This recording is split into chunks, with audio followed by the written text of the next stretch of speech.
Welcome back to Studio King Street for the Stirling Business Podcast. This week, our focus is in and around tourism, and today we have Fiona Boland, a director from Scotland Folk Tours with us. How are you doing, Fiona? Very well. It's sunny today, so spring has sprung. Absolutely. Yeah. Obviously you're not a stranger to this building. You spend a lot of time here. Yes, our offices are here. And we'll touch on that as we go through. Just wanted to kind of talk to you a little bit about Scotland Folk Tours today. The concept behind folk tours, what they do, and why that you're a little bit unique in terms of the focus that you guys have had. Unlike a lot of other tour operators. So before we get into that specifically, though, why don't you tell us a little bit about yourself and what your background is? So, yes, I am Fiona. I always describe myself as a tour guide, even though in theory I should probably describe myself as tour guide / a director of a company. Maybe it's that imposter syndrome thing. I find that difficult. I've been a tour guide for pretty much my entire adult life. It started when I was 19, and I've been in tourism ever since in some way, shape or form. I grew up in the Central Belt, so not far from Stirling. I grew up in a town called Linlithgow, spent many years in Edinburgh, and now I live in Glasgow. Brilliant. Okay.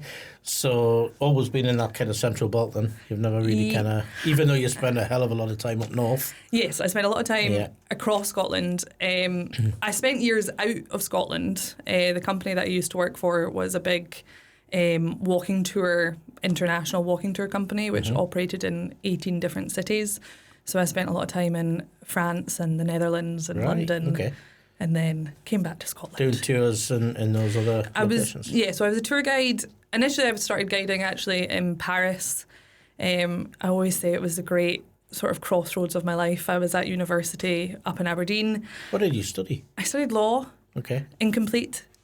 Because on a whim, I went to Paris one summer to stay with a friend who was in tourism, and I didn't come back, was essentially how that panned out. I got the job doing walking tours in Paris and just thought, this sounds better than going back to university. And so what do you love about guiding then?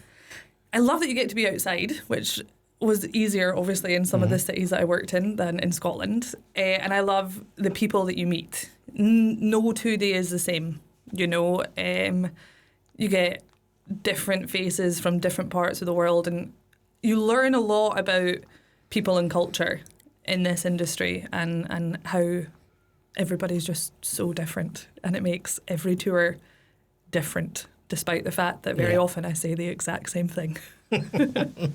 So Scotland Folk Tours.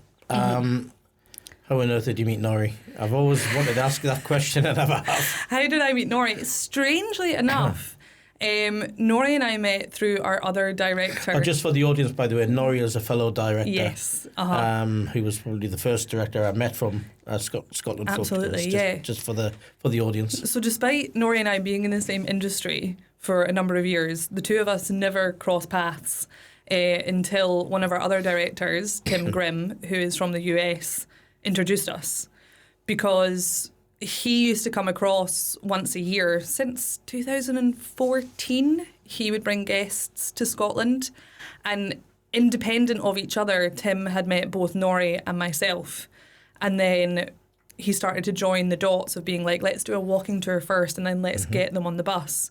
And so through Tim, Nori and I actually met, which is strange. That's strange. So American introducing two Scots people together in the same industry. Correct.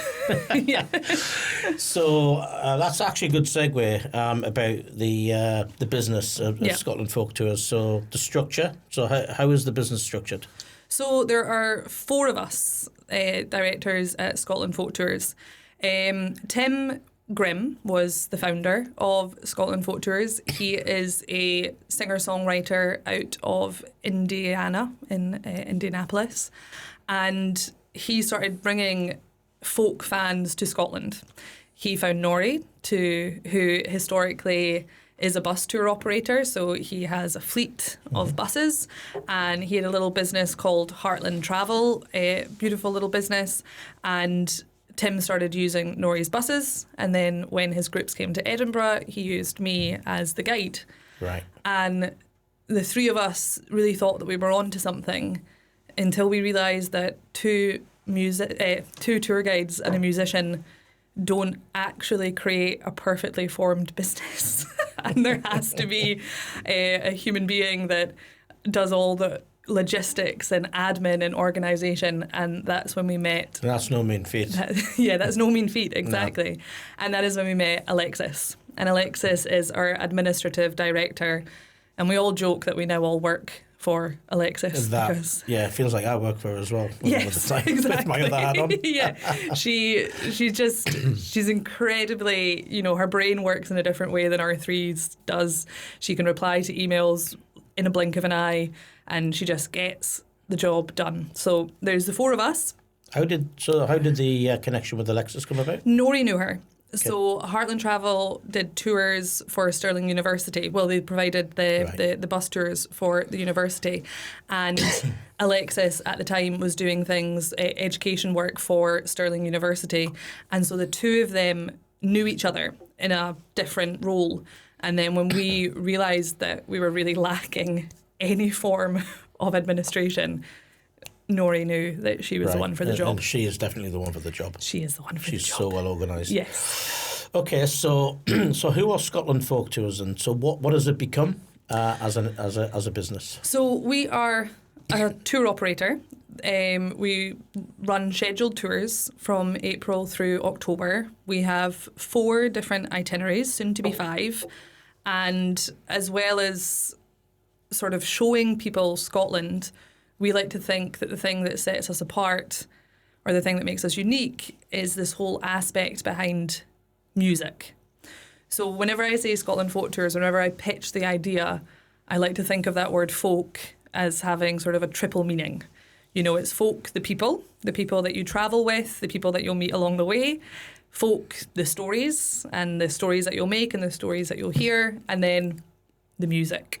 So I really think the name is clever because it says what it does on the tin, but it means more, the word folk, than a lot of people think it is. And the music specifically is folk music? Yes, exactly. Okay. I guess the thing that makes us slightly different from other tour operators in regards to how the business works is we partner with folk musicians, predominantly from North America, the United States and Canada. And these are all... It's very much a B2B model in that regard. So you're dealing with another business, absolutely, i.e. a musician that wants to make money. Correct, absolutely. And these people are full-time working musicians who are gigging across the US or Canada. And as they're gigging, they will say, next July, I'm going to go to Scotland for 10 days and this is what I'm going to see. On a pilgrimage, exactly. To the world, to the home of Scotland, folk music. Yeah, Celtic music, come with me. And so then what we get out of that is this group of like-minded travellers who are bonded by their like for the this. The groupies, basically. Correct. Yeah. Yes. Wow. They're bonded by this like for the musician. And so I start all the tours, and when I start them, they're so easy because there's a familiarity, there's a bond between the group already. Yeah, so you people who are on the tour, they might be meeting each other for the first time, but they're likely they probably haven't. They'll have met before through the connection with the singer. Correct. Or they're in some way associated. And even if they don't know anyone else in the tour, the fact that they like the same music means that they probably listen to the words and have a same philosophy and a same idea on things. So as a guide, they are the easiest tours to run because you very rarely get an antagonist, which can sometimes happen in my years of experience. So what is the demographic typically that attend these tours and spend their hard-earned money to come and it can spend time with be you? varied, but I would say predominantly they're retired. Okay. You know, some artists, it sort of depends on the musical leader. Some artists bring younger crowds, but generally speaking, I would say it's people who are nearing the end of their careers or who have retired and just want to go and explore the world. And they're always really keen to explore. So that's, I would say, our general is our demographic, but we jump about. So it's typically down to the artist to effectively fill the bus. Correct. Bring their customers / clients / fans over with them. Correct. So take us through a typical tour. How long do they last, and what happens over the course of that period of time? So they can vary in length, sort of anywhere between 10 to 14 days.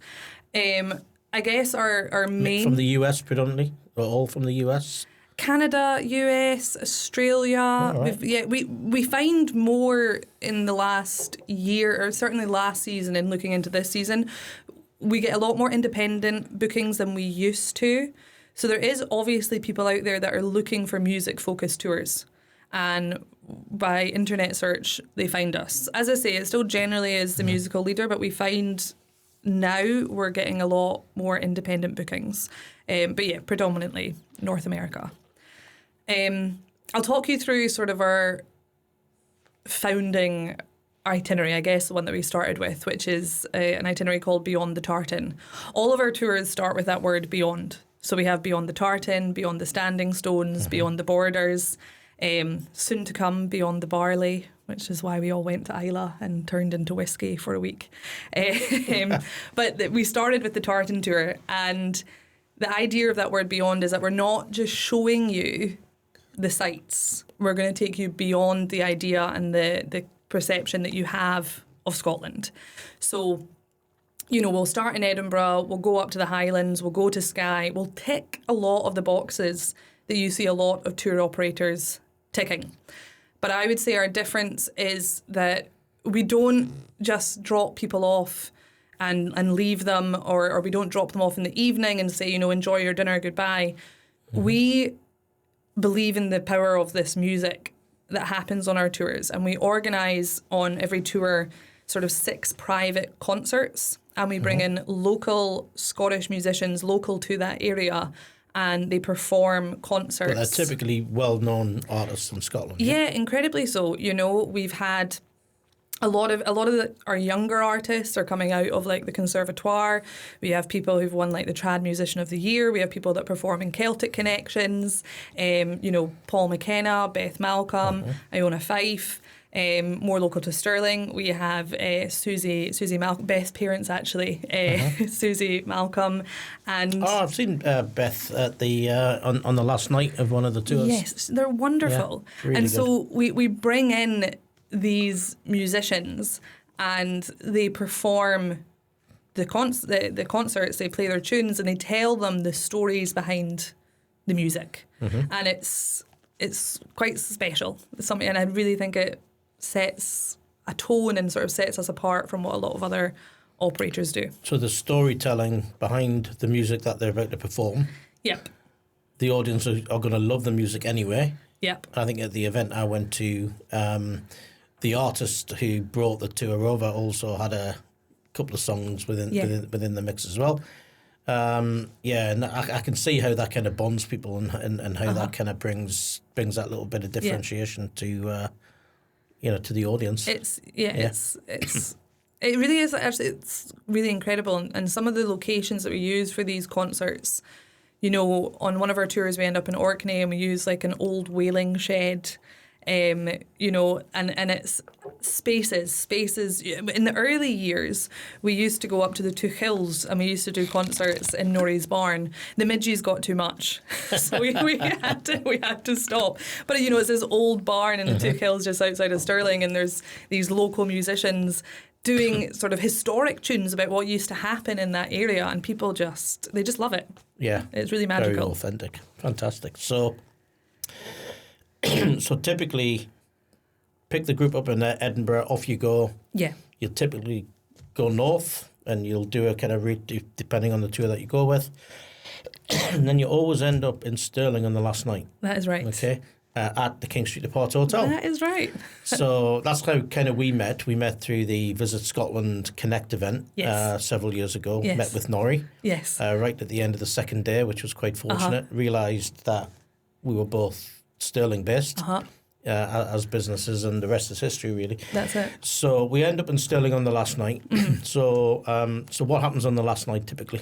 So on the last night, we do sort of, we check in here at the Apart Hotel. It's always a great place to finish. People get really excited when they come into the Apart Hotel and they get that big comfy bed and they can just, relax. It's a beautiful place to stay at the end of a tour. Not that they've been sleeping on bunks for the last 2 weeks. No, not at all. But, it really is just a great place for people to sort of wind down and really think about, what they've just experienced. It's a perfect location. And then we take them to Bridge of Allan. We take them to the Allan Water Brewery, and we host the concerts in there, and people get to try the local beer, the local gin. They've got gin. They've got all sorts of things at the brew house. It's a wonderful, wonderful location. The musician comes along, and we also have the butcher. So the local butcher. Local guy. Yes, local guy. Stirling-based butcher. Exactly. Michael, he comes along and he gets the barbecue out, and we all have... It's fantastic. It's great. Yeah. And it's so funny because we always send him the numbers of like how many guests there are on the tour. And every time I go there, I'm like, I'm going to get 7 steaks, I'm going to get a burger, I'm going to get a sausage. He's remarkable. He goes all out, and just we all have a feast and listen to tunes and drink good beer, and it's just a really beautiful way to finish the tour. And from a business perspective, that last night really sort of encompasses what we try to achieve as a business.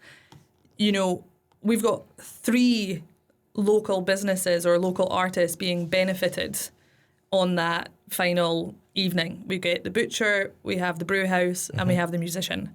All sort of... And the accommodation. And the accommodation, exactly. 4, you're right. All local to the area and all sort of intrinsic into what we do. That's great. So Stirling's a very busy tourist city. That time of year in particular, from April through to October. We had our first season last year, so we can testify to that. Yeah. And in your mind, what does Stirling offer from a touring point of view that's unique and different? Well, Stirling... I could give you it from a historical perspective, for sure. Stirling is the brooch of Scotland. You can't go... Historically, you couldn't go north or south without passing through Stirling. You've got the river coming in, the narrowest crossing point of the river. You've got the Two Hills coming in. You have to make your way through Stirling. And so the history that is here is astronomical. Every poster boy and poster girl of Scottish history has at one time or other walked the streets of Stirling. And the appeal that has is vast, particularly to our audience, to our customer base. I'm trying to not say anything bad about North America, but it's not that old. It's certainly not as old as Stirling.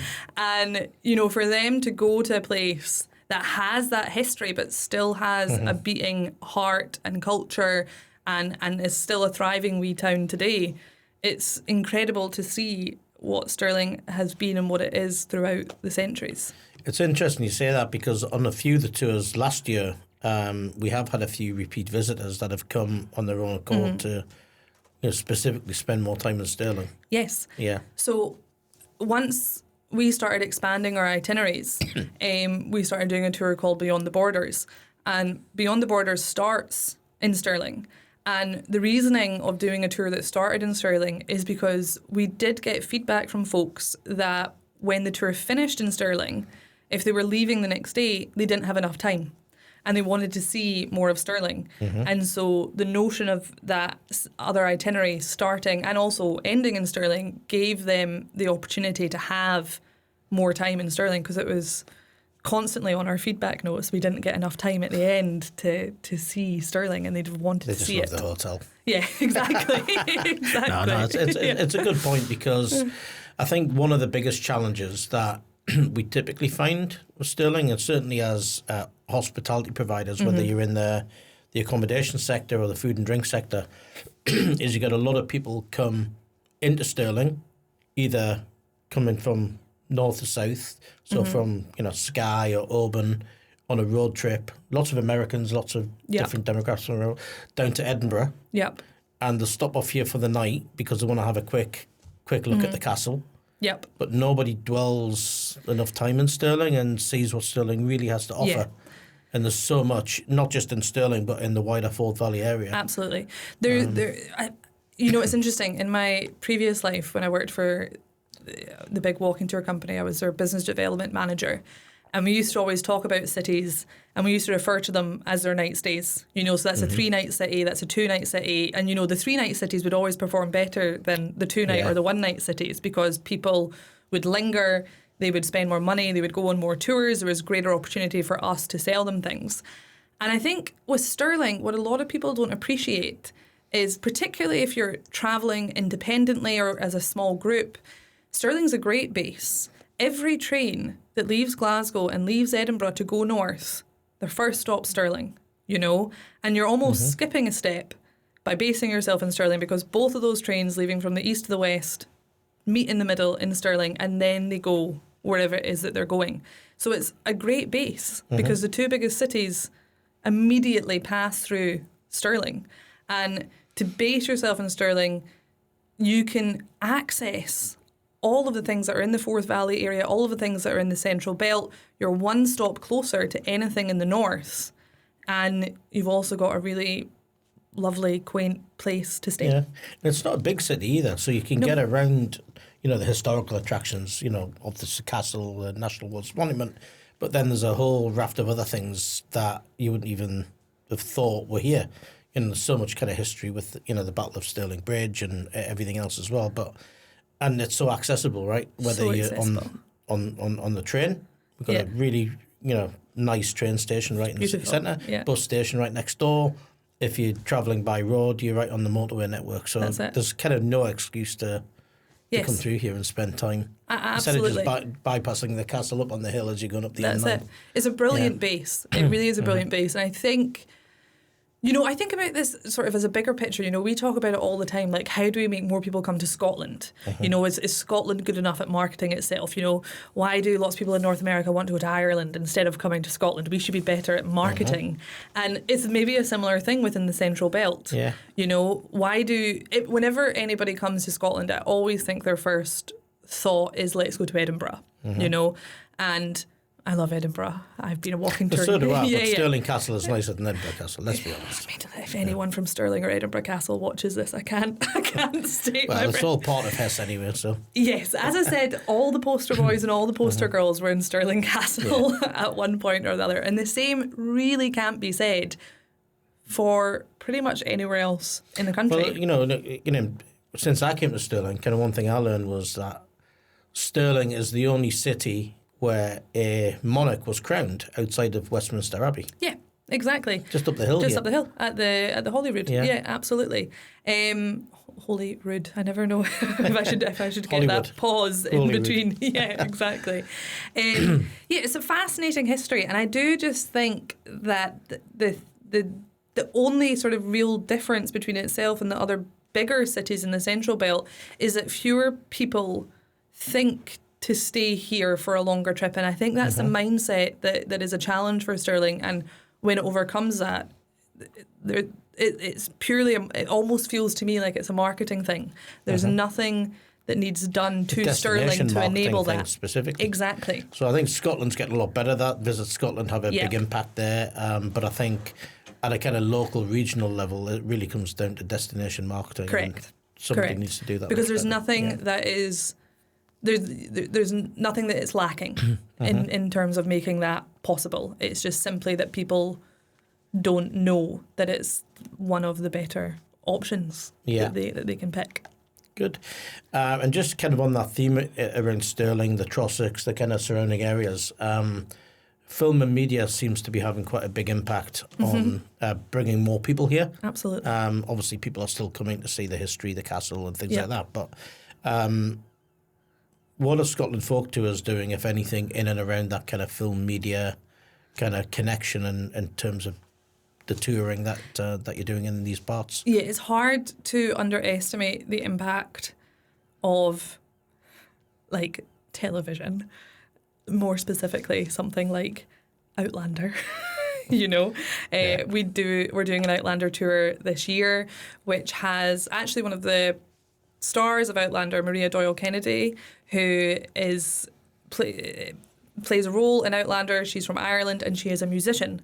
So we are doing an Outlander tour. Yeah, we're doing an Outlander tour, and she is coming along to do a private concert and a fan meet and greet on that tour. Wow. Which is really... That's unique. I know, very unique. We like to think so. But even, even things like the Traitors, that sounds daft, because the Traitors is just in, a castle. But people know that it's in a castle in Scotland. And it's particularly the American Traitors. Which castle is it? Do they use? Oh, Neil. I don't know. It just left my head. I was about to say it. And as I was about to say it, I was like, just say a castle. It's in Scotland. Yes, it's in Scotland. It's just north of Inverness. I'm not going to get it. I didn't realise that. Yeah, it's in Scotland. And a lot of, particularly, I see it a lot on social media. You've got, in America, the Traitors is just celebrities. So there's no sort of like Joe Blogs on the American Traitors. And the celebrities are then in Scotland, and on their social media, they're talking about Scotland and their time in that castle in Scotland. And I think all of these things are actually quite impactful. It simply just takes a little trigger for them to be like, oh, Scotland. Oh, that's a nice castle. Oh, that looks nice. Maybe I'll go to Scotland and see castles. It's a huge impact. And the filming, you see more and more films being filmed in Scotland, sort of year in, year out. And Lots Scotland around this always, area. yeah, exactly. It looks good. It looks good in a film. But, no one's going to watch a film and be like, oh, that looks really ugly, Yeah. Even Trainspotting makes Edinburgh look pretty. Yeah. Most of it. Yeah, most of it. Yeah, fantastic that movie. Opening scene, Childhood movie. Yeah. So I've known you for a couple of years now, Fiona, and I genuinely can't see you doing anything other than being a tour operator. Yeah. You're just born for it. You look like a tour operator, if there's such a thing, right? So if you weren't doing this, what else would you do? Oh, that's the thing, because I've done it pretty much. I'm not that old, I'm 35, I'll be 36 this year, and I started in this industry when I was 19. It's hard to imagine doing something else. I'm quite creative, and I like having a creative outlet. I think I would definitely do something creative. I like making things and seeing an end result. And I guess you do that as a tour operator. You make a tour, you make an itinerary. Are you heavily involved in that side of it with Scotland Folk Tours, the creation of the tour? Yeah, absolutely. It's one of the best parts. Yeah. I mentioned earlier that we're trying to do a tour in 27 Beyond the Barley. And, how do you start doing a whiskey tour? You go to Islay and you drink a lot of whiskey. That side of it. Research. Really, market research. The market research is really fun. But yeah, if I wasn't a tour operator, I like design, I like creative aspects. I'd maybe buy a kiln and stick it in my back garden and in a shed and throw pottery. pots. Yeah. Make pottery like on Ghost. Exactly. Yeah, exactly. With your pottery wheel. Yeah, I'd love it. I would love it. Yeah. Something creative for sure, but I definitely it's in my bones. I can't see myself not being in tourism. And it's great that you are, so keep doing it. Yeah. It's great for the economy. It's great tourism and, the economic growth of Stirling in particular. Absolutely. Which is kind of what I'm, mostly interested in, being a business owner here. Yeah. But great conversations. So I think in the coming weeks we will have some further content in and around tourism. Yeah. From different guests, including Stirling Council. So keep doing what you're doing, because Thanks, Neil. and hopefully the tourists will keep coming. Yeah. Fingers All crossed. right. Well, thanks very much, Fiona. Thank you, Neil. Thank you. Take care. Thank you again for attending the Stirling Business Podcast and listening to us here from Studio King Street. So thank you, Fiona, today for her insights on tourism across Scotland and in particular in and around Stirling. So until next time, stay safe and we'll speak again soon.